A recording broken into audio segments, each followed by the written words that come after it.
Hi everybody, Armored Pants here, and I have second video for you in the Japanese line, the Tier 3, the Chiha, and as always we have a complete guide. And we're going to have a look at the tech spec first, and as always we're going to have a look at that using the brilliant Blitzer tool, blitzhanger.com. I would also ask you, by the way, if you haven't already, to please look at the introduction to the Japanese guide, a separate video I have here, because it will really give you some interesting information before you start playing the Japanese line. Now, the Chiha is a typical Japanese tank. It's a really medium, middle of the road, medium. Nothing spectacular about it, and it's not particularly fast, doesn't have good armour, doesn't have a particularly good gun. It's just really medium, middle of the road, medium. But nonetheless, it does have some characteristics that allow it to play well, and we'll have a look at those and then we'll see them in action in the game. It has a 47mm gun, so actually, bizarrely and ironically, it actually has a smaller caliber gun than its Tier 2 predecessor, which had a 57mm gun. But it has, of course, a faster reload. It also has premium shells, which have more penetration, 122mm, but do, of course, a little bit less damage than the standard AP rounds. As I always load up my tanks, and this is just, of course, my personal preference, I will use supercharge and I will use refined gun, because I want to get muzzle velocity up to the maximum. And the reason for that is, of course, as I've discussed before, the F formula, which is the formula for shell penetration, where muzzle velocity is actually V, and V is squared, and therefore has an exponentially large effect on the potential penetration and gets your actual penetration way up. You saw there the tank has 15 degrees of gun depression, which is fantastic, and the same as the Chini before it. And you saw there that I said it also has a weird armor profile, and it does, because you'll see here by angling up you can actually create some really good relative armor thickness here, and you will get some bounces.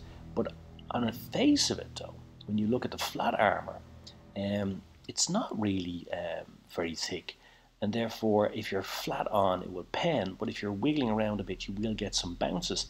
That's what I mean by it's an odd armor profile.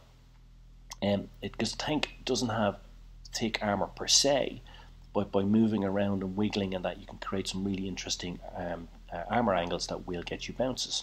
Now you saw there the gun depression. The gun depression is just its best feature. 15 degrees is best in class.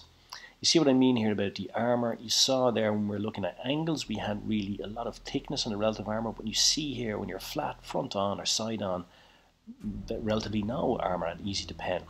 So the lesson is keep moving around, keep creating those angles, use that odd armor profile and those armor plate angles to create thick relative armor and get some bounces. You'll see here in the tactics it's good for peekaboo, circle of death, long range sniping, particularly if you use the refined gun, and supercharge, and it's okay in a 1v1 brawl. But you know, if you're up against a Panzer III or something like that, which is, let's say, its equivalent, or a BT7, you don't have the speed or the armor to compete with them, and you'll probably lose, all things being equal, if you're up against a player of equal skill. So therefore, to my mind, the best way to play this tank is to get into a position where you can get hull down, use that gun depression to fire over hills, and just present that relatively thin, skinny turret as a target. Much the same as the Chini before it. Very similar tactics, because they both have that 15 degrees of gun depression. Now I've just bought this tank, so let's just have a look how I set it up. I'm going to get some premium camo so that I can use it just on all of the maps, because premium camo, as we know, works on all map types. Load up most of it on standard AP, but I'll use quite a few of the premium AP rounds, because I want to be able to pen if I'm up tiered. And of course eventually you will be up tiered, and against tier 4s, especially like an M7 or something like that, or a B1 or a Matilda, which have really strong armor, you're going to need those premium rounds to get through that thick armor. So there we are, we've loaded up, we have all the equipment going, get our consumables in, ammunition is done, going to use the repair kit and the engine accelerator, and off we go. Now in this game, not up tiered, I'm top tier, which is great. It's Mirage, which is a map you're going to play a lot in the lower tiers. And what I decided to do is, and I do this a lot on this map, particularly when I have a tank which has good gun depression, I'm going to go to the center hill just in front of the base, and I'm going to pop over using the soft cover and using my gun depression to see if I can spot and also see perhaps if I can get a speculative shot in on the enemy at the start. Now, as you see, the tank it's not that small, but it has a very narrow and small turret, and because of the gun depression, if you can get just that turret sticking over the hill, you'll be able to get in some shots, and even if the enemy spots you and fires at you, they will find it difficult to hit you, and if they do hit you, find it difficult to pen you. So this is the spot that I spoke about. See here the cruiser going through, and I do manage to get one shot on him. I'm spotted up, but I roll down to safety. He is, I don't know if he was tracked or he's got stuck or he's just having a look around, but he is just sitting out in the open, and that is not really the thing you want to do at the start of the game. And as I always say, moving is grooving, stopping is dropping. Do not stop in the middle of a map like that. You're just presenting yourself as an easy target. Keep moving, always be moving, so that if the enemy does manage to hit you, they've had to work for that shot. Don't give them free and easy shots as the cruiser did there, just stopping on the top of a hill in full view of the enemy and just inviting them to put rounds into you. Now my spotting is done, and I think the gun depression part of the game is done here, so I actually decided to move over here to support my team. Now because this is a hilly area too, it also means that I can use the gun depression here and try to keep myself safe, just using the gun depression and just trying to present only the turret. See here now, I'm in a better position because I can roll back and forth, use the rock as cover, and just put rounds into him, roll back. Now he's coming to try to get me, puts a shot into me, but I get another one into him. I'm going to go around, see if I can use the cover of the rail car here. See, he's coming on to me, but I'm going to put around into him. I'm going to bounce there. See what I mean about the tank? We're both facing up, but my round goes through him. His bounces from me, the reason being that I was moving, creating angles, and he was just coming onto me flat on. Again, I get another bounce by moving. As he's about to fire, I moved, created an angle, got another bounce off him there.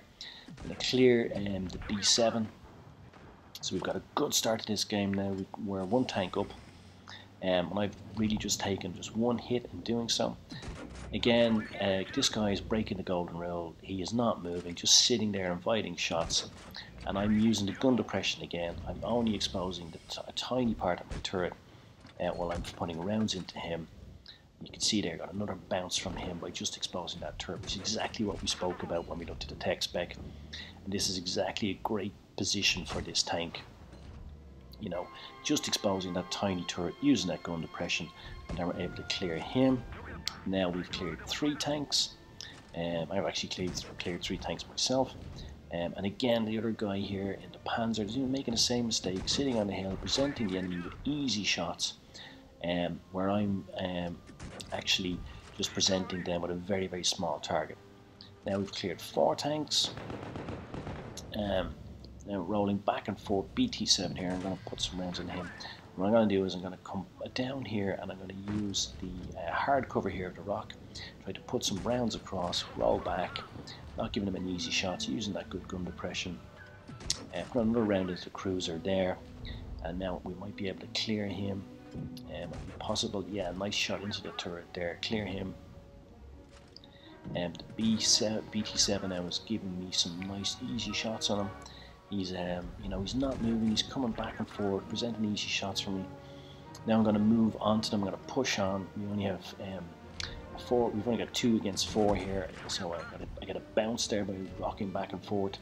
As I said, creating that awkward angles for them, not giving them any easy shots.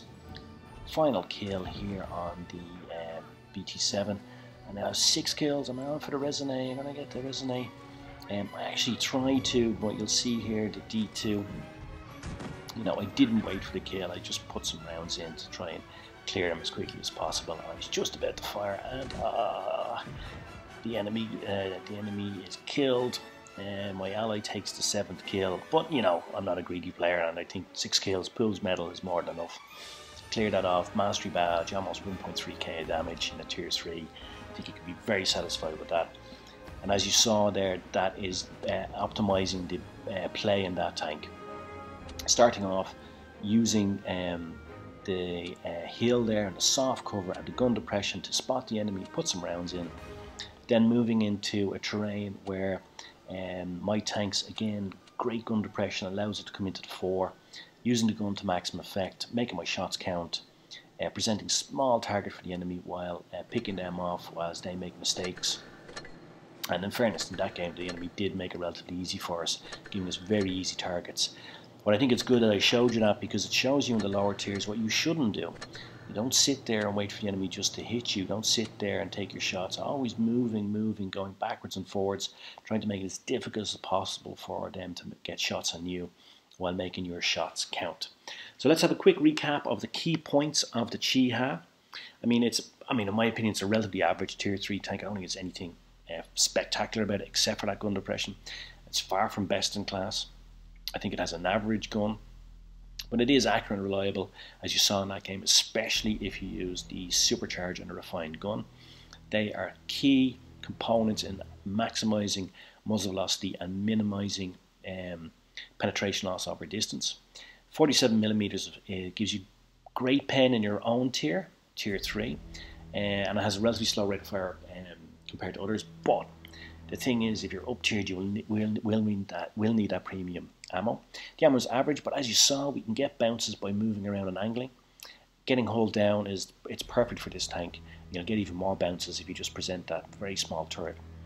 But it's not an agile, medium. It does 40 kilometers an hour, and you think, okay, it's fast, but it's slow to accelerate. It's a bit clunky, and all the Japanese mediums feel a bit like that. They don't feel like they're agile.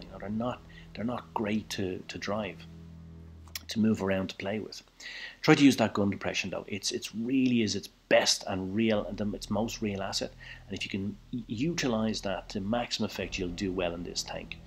If you try to play it as a standard medium tank and go out and you're getting up brawling at that, you will not do as well, because it's just not as good as a BT7 in terms of speed. It's not as good as a Panzer III in terms of armor, etc. But use that gun depression. It's its best asset. And it's very good training for the next tank, the Chi-He, which is actually a derivative of the Chi-Ha. It's the same gun, very similar gameplay, very similar gun depression, hold down tactics, etc. So practice with this, get good with it, and then you can move on to the Chi-He, and there will be a full guide on channel for that. So cheers, Mush. Thanks for watching. I hope you enjoyed it, and I guess all that's left to say is pants off.